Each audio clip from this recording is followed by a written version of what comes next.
Dreamboat, Stephen Colbert in his I don't give a fuck generation goes viral.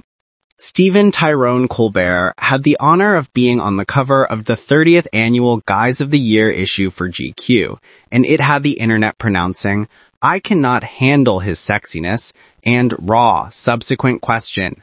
For the GQ shoot, he changed into styled by the aid of George Cortina and photographed by means of Tyrell Hampton, a dynamic pairing chargeable for sensational looks as of this and this.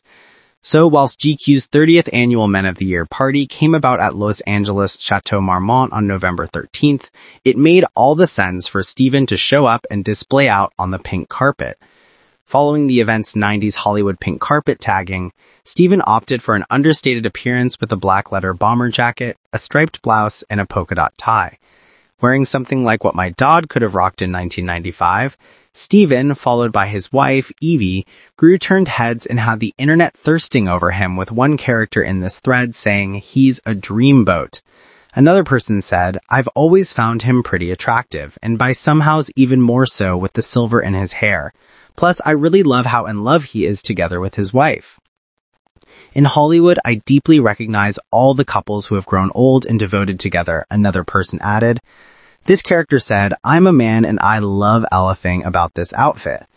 "Excuse me, Mr. Colbert, I was unexpected with your recreation," someone else wrote. Another person added, "Love the Indiana Jones jacket, and now I completely see the imaginative vision Stephen was going for." And finally, someone else said, "This is who guy who looks like he sleeps like a child, knowing he's using his platform for good and not promoting out like 99% of the other people in his industry, getting older like fine wine." Talking to E! News, Evie shared that she likes this kind of new image, to which Stephen quipped that she called it his "I don't give a fuck generation."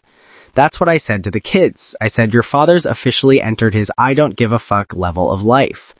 I tried giving a fuck. They didn't want it anymore," Stephen added, probably referencing the Late Show's upcoming end to 2026. In the interview for GQ's Man of the Year issue, Stephen appears to be taking the cancellation in stride. "Listen, every show's got to end at some point, and I've been on a bunch of shows that have ended sometimes by our lights and sometimes by the decision of other people. That's just the nature of show business. You can't worry about that. You gotta be a big boy about that. But I think we're the first major show to ever get canceled." So the moral of the story is, even if you cancel Stephen's late night show, you can never cancel his style.